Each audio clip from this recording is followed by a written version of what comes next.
Pour vous aujourd'hui, on a fait une compilation de 5 red flags qu'on peut rencontrer en entretien.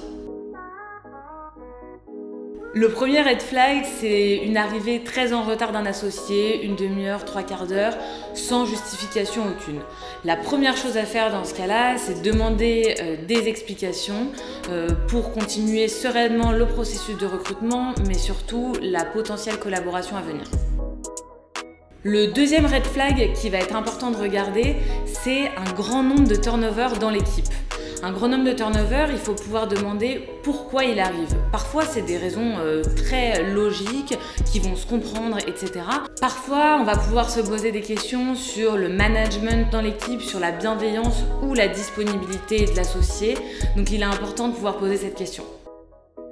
Le troisième red flag qu'on va aborder aujourd'hui, c'est un associé qui ne veut pas vous faire rencontrer des membres de l'équipe. En toute logique, si vous allez travailler avec 2, 3, 10 collaborateurs, il peut être pertinent de pouvoir les rencontrer pendant le processus pour comprendre comment vous allez travailler sur le fond des dossiers, mais également sur la forme au quotidien. L'associé qui ne veut pas vous faire rencontrer ses collaborateurs peut potentiellement cacher quelque chose.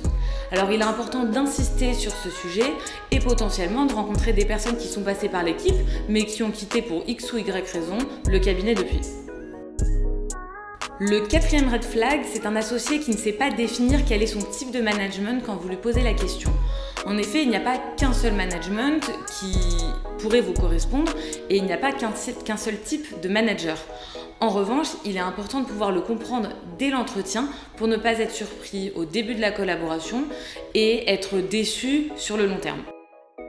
Le dernier red flag que je voulais aborder aujourd'hui, c'est un associé qui est très éloquent. Un associé très éloquent va pouvoir un petit peu vous séduire professionnellement pour le rejoindre dans son équipe. Alors pour faire attention à ça et ne pas se méprendre sur la posture de l'associé, c'est important en amont de l'entretien de poser ces critères essentiels sur un papier, ces critères négociables et ce qu'on appelle les nice to have.